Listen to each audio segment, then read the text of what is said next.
Hello students, आज हम आपको मुस्लिम विधि के अंतर्गत ये बताएंगे कि मेहर का भुगतान यदि नहीं किया जाता है एक मुस्लिम स्त्री को तो उसके पास क्या क्या राइट्स हैं, क्या क्या अधिकार उसके पास हैं। तो उसके संबंध में 3 अधिकार उसके पास हैं जो महत्वपूर्ण है। पहला तो है कि दाम्पत्य सहवास से इनकार कर सकती है, यानी रिफ्यूजल कोहबिट, दाम्पत्य सहवास से इनकार कर सकती है। वह अपने पति को अपने पास आने से, फिजिकल रिलेशन बनाने से इनकार कर सकती है। इसके बारे में 2 बातें मैंने पहले भी बताई थी। यदि विवाह ने पूर्ण अवस्था को प्राप्त नहीं किया है, मुअज्जल मेहर के संबंध में खास तौर से यदि उसके मुअज्जल मेहर का भुगतान नहीं हुआ है और विवाह ने पूर्ण अवस्था को प्राप्त नहीं किया है, यानी फिजिकल रिलेशन स्थापित नहीं हुए हैं, और वह मुस्लिम स्त्री अपने पति का घर छोड़ करके मां के घर चली जाती है और पति के द्वारा दाम्पत्य अधिकारों की पुनर्स्थापना का वाद लाया जाता है, तो वह महिला के लिए पूर्ण प्रतिवाद होगा, पूर्ण बचाव होगा और पति की जो याचिका है वो खारिज कर दी जाएगी। और यदि विवाह ने पूर्ण अवस्था को प्राप्त कर लिया है और मुअज्जल मेहर का भुगतान नहीं हुआ है और पति के द्वारा दाम्पत्य अधिकारों की पुनर्स्थापना का वाद लाया जाता है, तो फिर वह न्यायालय सशर्त डिक्री जारी करेगा कि इसके मुअज्जल मेहर का भुगतान कर दिया जाए। जैसे अब्दुल कादिर वर्सेस सलीमा के केस में भी न्यायालय के द्वारा सशर्त डिक्री जारी की गई कि महिला के मुअज्जल मेहर का भुगतान कर दिया जाए।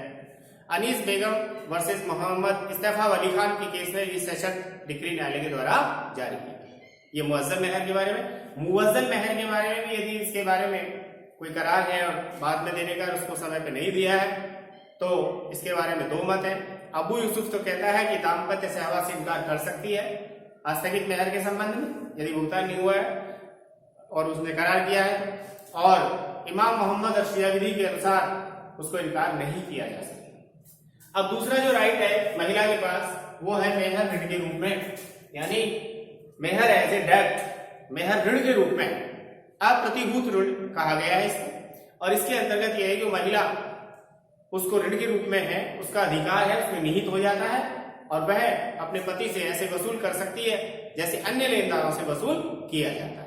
एक ऋण है उसके ऊपर, पति के ऊपर। इसके संबंध में कपूर चंद वर्सेस कादर निसा बेगम के केस में कोर्ट ने 3 महत्वपूर्ण बातें बताई सुप्रीम कोर्ट ने, और उसमें कहा कि ये महिला का ये अधिकार है और ऋण के रूप में है, लेकिन अन्य लेनदारों पर प्राथमिकता नहीं रखता, उनके साथ साथ समगति देय होगा। दूसरी बात, मेहर का जो ऋण है वो महिला का ये मेहर ऋण पति के उत्तराधिकारियों पर पूर्विकता या प्राथमिकता रखेगा। और तीसरी बात, पति के जो वारिस हैं वो व्यक्तिगत रूप से इस ऋण को चुकाने के लिए बाध्य नहीं है, संपत्ति की सीमा तक वो इस ऋण को चुकाने के लिए बाध्य है, इसके अलावा नहीं। यानी वो निहित हो जाता है और वो महिला मर भी जाती है तो उसके जो वारिस है उस ऋण को वसूल कर सकते हैं, प्राप्त कर सकते हैं। पति मर गया तो भी उसकी प्रॉपर्टी से वसूल किया जा सकता है। तीसरा जो राइट है वो महत्वपूर्ण और भी, विधवा का धारणाधिकार, राइट टू रिटेन कहते हैं इसको, विधवा का धारणाधिकार। यह अधिकार 2 परिस्थितियों में ही प्राप्त होता है। यदि पति की मृत्यु के द्वारा या तलाक के द्वारा विवाह का विघटन हो जाता है तो वह महिला जिसने कि अपने पति की संपत्ति पर वैध पूर्वक तरीके से कब्जा किया था वह अपने कब्जे को तब तक बनाए रख सकती है जब तक कि उसके मेहर ऋण का भुगतान नहीं हो जाता। इसी बात को अमीरा बीबी वर्सेस जुबैदा बीबी के केस में भी कहा गया था, वो वसूल कर सकती है।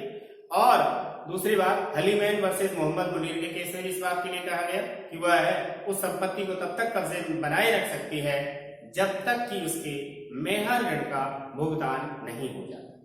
शर्त सिर्फ इतनी सी है कि ये 2 परिस्थितियों में ही प्राप्त होगा, पति की मृत्यु या तलाक के द्वारा जब विवाह का विघटन हो जाता है तभी ये अधिकार प्राप्त होता है, विवाहित अवस्था में अधिकार प्राप्त नहीं होगा। जिस तरीके से विधवा स्त्री को अधिकार प्राप्त है उसी तरीके से तलाकशुदा स्त्री को भी अधिकार प्राप्त होगा। इसमें एक इंपॉर्टेंट केस है मैना बीबी वर्सेस चौधरी वकील अहमद। मैना बीबी वर्सेस चौधरी वकील अहमद के केस में भी सुप्रीम कोर्ट के प्रिवी काउंसिल के द्वारा ये कहा गया कि ये जो अधिकार है विधवा का धारणाधिकार, इसके अंतर्गत पत्नी को उस प्रॉपर्टी पर जिस पर उसने कब्जा किया है स्वामित्व का अधिकार नहीं देती, ओनरशिप का अधिकार नहीं देती, बल्कि वह उसमें से अपने मेहर ऋण का भुगतान कर सकती है, और जब उसका भुगतान हो जाता है तो उसको छोड़ना पड़ेगा। वह केवल उस प्रॉपर्टी में अपने हिस्से तक ही उसका अन्य संक्रमण कर सकती है, ट्रांसफर कर सकती है, बाकी अन्य वारिसों का जो हिस्सा है उसको ट्रांसफर नहीं कर सकती। वो उस पर मालिकाना हक प्राप्त नहीं करती है, बल्कि केवल अपने मेहर ऋण का भुगतान प्राप्त करने के लिए केवल उस पर पोजीशन बनाए रखने का उसका अधिकार है।